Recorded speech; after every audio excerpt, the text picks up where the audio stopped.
Alain se déplace en fauteuil roulant depuis de longues années sur Paris. Victime d'une malformation à la moelle épinière, son quotidien est semé d'obstacles pour profiter de la ville. Première difficulté, les transports.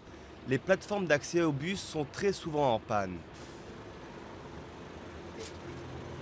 Quand j'ai des rendez-vous, je me déplace une heure et demie avant le rendez-vous parce que je suis certain que je suis obligé d'attendre les bus. Un petit peu plus loin, autre difficulté, l'accès au guichet automatique des banques. Une marge de 25 cm lui bloque le passage.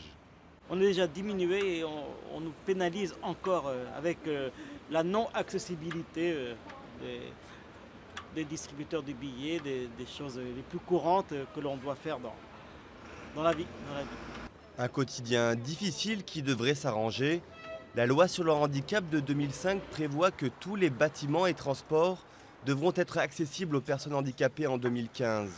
Un objectif qui pourrait cependant ne pas être respecté.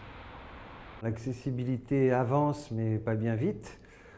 C'est ce que vient d'ailleurs de démontrer notre baromètre de l'accessibilité qui classe les 96 villes préfectures et qui montre clairement qu'on progresse, mais que l'échéance de 2015, qui est prévue par la loi de 2005 avec un délai de 10 ans, ne permettra pas d'avoir toutes les villes avec une note optimale de 20 sur 20.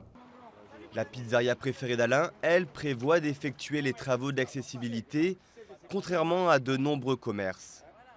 C'est prévu, puisqu'on m'a fait les travaux au restaurant, alors en même temps on m'a fait les travaux pour ça aussi. On m'a fait les travaux pour ça et pour les toilettes aussi pour handicapés. À Paris, l'ancienneté des structures rend les travaux d'aménagement difficiles. Pour le métro, par exemple, seule la ligne 14 est entièrement équipée pour accueillir les personnes handicapées.